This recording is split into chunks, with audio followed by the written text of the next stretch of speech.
Hello guys, আসসালামু আলাইকুম। কেমন আছেন আপনারা? আমি ভালো আছি। ঘুম থেকে উঠলাম। ঘুম থেকে উঠতে আমার অনেক দেরি হয়ে গেল, তাই আমি বাসায় নাস্তাটা না বানিয়ে সোজা চলে গেলাম। হাত মুখ ধুয়ে একটু হোটেলে চলে গেলাম। বাইরে থেকে হোটেল থেকে একটু কিছু রুটি নিয়ে আসার জন্য নাস্তা নিয়ে আসবো। তো নাস্তা নিলাম এখান থেকে 6টা পরোটা নিলাম, একটু সবজি ডাল নিলাম। একটু কিছু লোক ছিল, যার কারণে আমাকে কিছুক্ষণ দাঁড়িয়ে থাকতে হয়েছে। নাস্তা কিনতে কিনতে চিন্তা করলাম, যেহেতু নাস্তা কিনতে চলে এসেছি নিচে, তাহলে কিছু সবজি নিয়ে যাই। তো বাজারে গেলাম। এখান থেকে আমি নাস্তাটা কিনে, আমার নাস্তা কিনা হয়ে গেলে আমি বাজারে চলে যাই।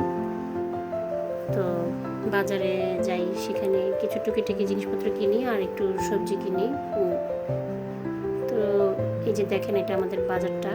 এই বাজারে আমি আসলাম, শাক সবজি কিনলাম, একটু শাক কিনলাম, কিছু সবজি কিনবো, এগুলো কিনে নিয়ে যাব।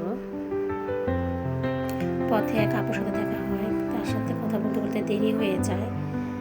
বাসা থেকে ফোন দেয় যে আম্মু, ছোটো মেয়ে ফোন দিয়েছে, তো আম্মু ভাইয়া তো ঘুম থেকে উঠে যাচ্ছে, কান্নাকাটি করতেছে, কি করব? তো আমি তখন বললাম যে তুমি ওকে ঘুম পাড়াও, চেষ্টা করো, একটু পিঠে থাপড় দাও, ঘুম পাড়াও, ঘুমিয়ে যাবে, আমি আসতেছি। তো আমি ডিম কিনে বাসায় চলে যাই। বাসায় যাওয়ার পর হাত মুখ ধুই, ফ্রেশ হয়ে আমি আমার মেয়েকে, আমার শাশুড়িকে নাস্তা দিই। বলতেছি যে আম্মু, তুমি তো এখন বড় হয়ে গেছো, ভাইয়াকে তো ভালোই ঘুম পাড়ায় রাখতে পারছো, তুমি এখন আমার লক্ষ্মী সোনা, কত বড় হয়ে গেছো। তাহলে এভাবে যদি আম্মু বাইরে যায়, তা তুমি আমাকে এভাবে সাহায্য করবা, ভাইয়াকে খেয়াল রাখবা, কেমন?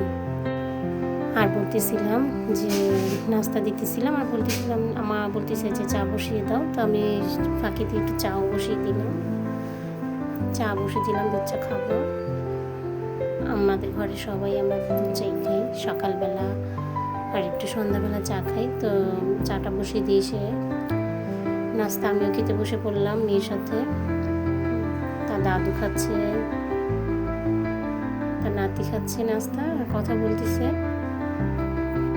আমার নাস্তা খাওয়া শেষ হয়ে গেলে আমি আমার ছোটো ছেলের জন্য খাবার তৈরি করি। তো খাবার তৈরি করে এসে দেখি আমার ছেলে ঘুম থেকে উঠে গেছে, তার ছোটো বোনের সাথে খেলাধুলা করতেছে। আবার আমার দিকে তাকিয়ে দেখতেছে যে আমি কি করতেছি।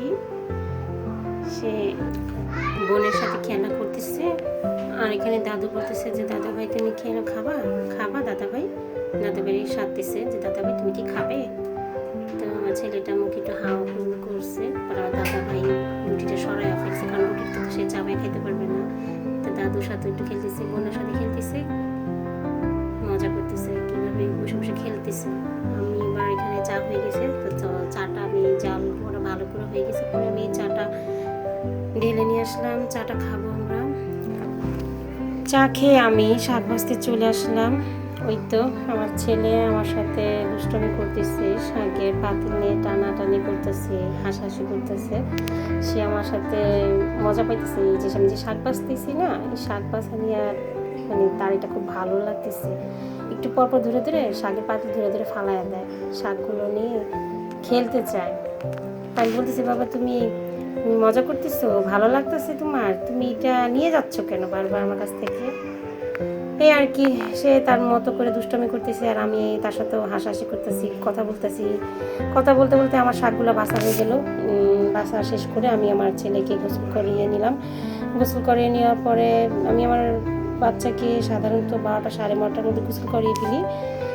গোসল করানোর পরে আমি এই তো বিছানায় বসাই দিলাম। তার ছোটো বোনটা লেখাপড়া করতেছে, তো লেখাপড়া করতেছে আর ভাইয়ের সাথে কথা বলতেছে। তার ভাই কী করে, যখন তার বোনেরা দুষ্ট মানে লেখাপড়া করে, মানে যেটা নিয়ে বসবে, সেটা বই হোক, খাতা হোক, পেন্সিল, রং করুক, ড্রয়িং করুক, সেইটা নিয়ে তাদের হাত থেকে নিয়ে সে টানটানি করবে, সে খেলবে, তার ভালো লাগে এগুলা। সে মনে করে বোনেরা জানি কী নিয়ে খেলতেছে, কী নিয়ে জানি আঁকাকি করতেছে। তো বোন পড়তেছে, সে বোনের বইটা নিয়েও সে এখন শুয়ে বসে পড়বে। দেখেন, সে এখন বসে বসে পড়বে, শুয়ে শুয়ে পড়বে, বই দিতে চায় না। বোন নিয়ে যেতে চায় জোর করে, কিন্তু ভাই দিতে চায় না। এই যে পেন্সিল রাবার নিয়ে যায়, এখন তো সে ছোটো মানুষ, এই যে দেখেন কি করতেছে, রাবার পেন্সিল নিয়ে খুব গুরুত্ব দিয়ে পড়ালেখা করতেছে, শুয়ে বৈশা পড়ালেখা করতেছে। আমার লক্ষ্মী সোনা, আমার লক্ষ্মী সোনাটা। আবার এমনি বোনের রাগারাগি করলে কি হবে, ছোট বোনটা যত দুষ্টামি করুক, ভাইরে অনেক ভালোবাসে, ছোট বোন বড় বোন দুজনেই অনেক ভালোবাসে, ভাইরে খুব আদর করে। আর এই তো কথা বলতে বলতে খেলতে খেলতে এরই মধ্যে চলে আসলো আমার বড় মেয়ে। আমি আমার ছেলেকে বলতেছি যে বাবা সবাইকে বাই বাই বলে দাও, আল্লাহ হাফেজ বলে দাও। যদি আমাদের ভিডিওটি ভালো লেগে থাকে তাহলে একটি লাইক ও সাবস্ক্রাইব করে দিবেন। আল্লাহ হাফেজ।